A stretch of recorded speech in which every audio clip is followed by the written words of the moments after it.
Bonjour à tous et bienvenue pour cette émission Pourquoi Padré que vous aimez tant. Aujourd'hui, nous avons la question de Christopher. Il nous dit « J'ai une jeune fille de 12 ans, je l'élève seule depuis ses 3 ans après une séparation compliquée. Le baptême n'étant pas anodin, je souhaiterais que son baptême à elle se fasse non pas par coutume, mais en lui laissant le libre choix. Faut-il la faire baptiser ou vaut-il mieux attendre qu'elle en fasse la demande ?» Merci pour votre question précieuse. On nous la pose souvent en préparation au mariage. Faut-il baptiser les enfants ou bien attendre qu'ils soient capables de comprendre ce qu'ils font pour s'engager eux-mêmes? Et bien derrière cette question, il y a, je crois, le mythe de la liberté absolue. Pour construire sa propre liberté, pour devenir capable de choisir le bien, l'enfant a besoin d'être guidé, éduqué. Et la liberté, ça n'est pas quelque chose qui sort de nulle part. C'est le fruit d'un long travail qui s'appelle l'éducation.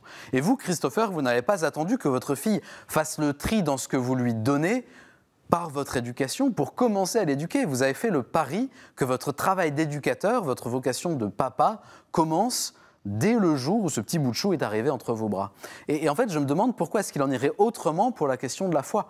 Le baptême, ça n'est pas un contrat que l'homme fait pour dire « je suis d'accord pour entrer en relation avec Dieu ». Le baptême, c'est le don de Dieu. C'est Dieu qui donne le meilleur de la grâce pour que l'être humain puisse se déployer avec tous les fruits de la vie de Jésus, et en particulier son sacrifice sur la croix et sa résurrection.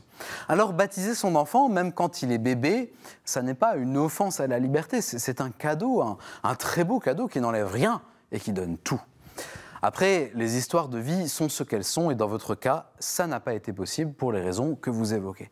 Mais si aujourd'hui, pour vous, le lien au Christ et la foi en Dieu sont des éléments indispensables de votre existence, j'imagine que vous en parlez avec votre fille. Elle touche la beauté et la bonté de ce que ça veut dire devenir chrétien. Et donc j'en suis sûr, votre fille vous demandera bientôt à être baptisée.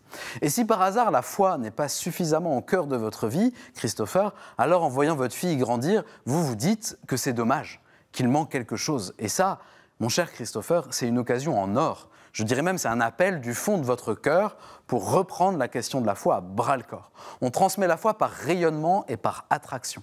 La tradition, elle est vivante quand elle soutient ce rayonnement et cette attraction. Alors vous, cherchez au fond de votre cœur cette petite flamme de la foi qui vous appelle. Cherchez la présence de Jésus qui vous titille. Cherchez pour vous-même. Lâchez vos sécurités, partez au grand large. Vous verrez, c'est tellement enthousiasmant ce voyage, cette quête, et c'est ce qui débordera de votre enthousiasme qui aidera les autres à se déterminer. Ils le feront pour eux-mêmes et pour leur plus grande joie. Alors soyez bénis, cher Christopher, et puis que votre fille aussi soit bénie. Merci pour cette belle question. Merci pour toutes vos questions que vous nous envoyez par email à l'adresse pourquoipadré@ktotv.com, sur les réseaux sociaux aussi. Et puis vous retrouvez cette vidéo et puis toutes nos vidéos sur le site ktotv.com. Une bonne journée.